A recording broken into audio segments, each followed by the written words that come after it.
প্রশাসনের খোলনলচে পাল্টানোর পর এবার ঘরেও ঝাড়াই বাছাই শুরু করে দিল কমিশন। খোদ রাজ্যের ডেপুটি সিইওকে সরিয়ে দিল জাতীয় নির্বাচন কমিশন। এদিকে ফের প্রশাসনে বিভাজনের অভিযোগে তৃণমূল নেত্রীর কাঠগড়ায় যখন কমিশন, তখন মমতা বন্দ্যোপাধ্যায়ের প্রচার বন্ধ করার আবেদন জানিয়ে দিল্লিতে কমিশনের কাছে দরবার করলেন সুকান্ত মজুমদাররা। জানিয়ে স্টুডিওয় আমার প্রত্যেক অতিথির কাছে আসবো, কিন্তু যে বড় খবর আপনাদের আমি কিছুক্ষণ আগেও বলছিলাম যে একেবারে খোদ ডেপুটি সিইও তাকে সরিয়ে দিয়েছে জাতীয় নির্বাচন কমিশন। ডেপুটি সিইও সুব্রত পাল, তার জায়গায় এবার ডেপুটি সিইও হিসেবে কার্যভার সামলাবেন রাহুল নাথ। আর এই মুহূর্তে খবর পাচ্ছি সিইও দপ্তরের একাধিক আধিকারিকের ক্ষেত্রেও একই পদক্ষেপ জাতীয় নির্বাচন কমিশন নিয়েছে। কার কার ক্ষেত্রে কি পদক্ষেপ নেওয়া হলো সরাসরি রুমা পাল আমাদের প্রতিনিধি আরো বিস্তারিত বলতে পারবেন। রুমা,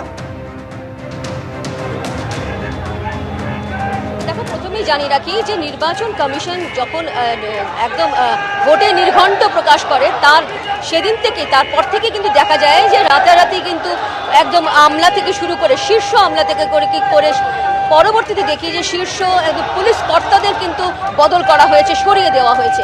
এবং তারপর একাধিক আমরা দেখেছি বিডিও এসডিও লেভেলে ডিএম, একেবারে ডিএম সরানো হয়েছে। একাধিকবার কিন্তু দেখা যাচ্ছে শীর্ষ কর্তা থেকে শুরু করে একদম যে লোয়ার লেভেলে যারা ইন্সপেক্টর রয়েছেন, ওসি রয়েছেন, আইসি রয়েছেন, তাদের সরানো হয়েছে। এবার কিন্তু খোদ সিইও দপ্তরের থেকে কিন্তু ডেপুটি সিইওকে সরিয়ে দিল নির্বাচন কমিশন। ডেপুটি সিইও সুব্রত পালের জায়গায় আসছেন রাহুল নাথ।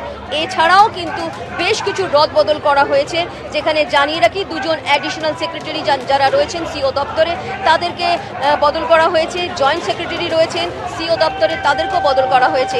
নামগুলো একটু জানিয়ে দিচ্ছি যে নরেন্দ্রনাথ দত্ত অ্যাডিশনাল সেক্রেটারি রয়েছেন, তাকে বদল করে নিয়ে যাওয়া হলো লেবার ডিপার্টমেন্টে। এবং সুপ্রিয় দাস এখানে অ্যাডিশনাল সেক্রেটারি রয়েছেন সিইও দপ্তরে, তাকে নিয়ে যাওয়া হলো একদম অ্যাডিশনাল সেক্রেটারি করে ফুড প্রসেসিং ইন্ডাস্ট্রিজ এবং হর্টিকালচার ডিপার্টমেন্টে।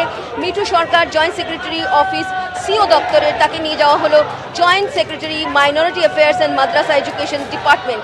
অন্যদিকে জানিয়ে রাখি যে সুব্রত পাল ডেপুটি সিইও, তাকে নিয়ে যাওয়া হলো সিনিয়র ডেপুটি সেক্রেটারি করে হেলথ এবং ফ্যামিলি ওয়েলফেয়ার ডিপার্টমেন্টে।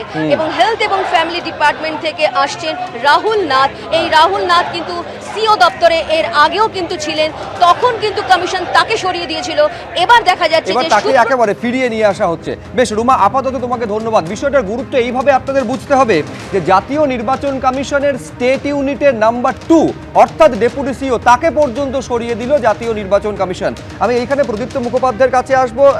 একেবারে রিসেন্ট যদি রদবদলের কথাটা বলেন তাহলে 83 জন বিডিও থেকে শুরু করে শতাধিক থানার আইসিকে সরিয়ে দেওয়া হয়েছে।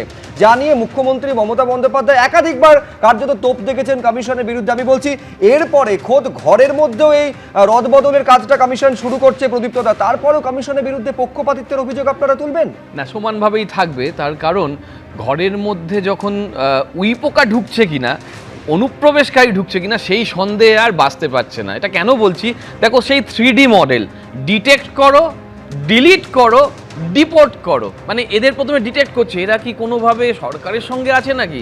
শুভেন্দু অধিকারীর সেই মনে আছে বিভিন্ন অভিযানের কথা, একদম চুন চুনকে হিসাব হোগা। এবিপি আনন্দ এগিয়ে থাকে, এগিয়ে রাখে।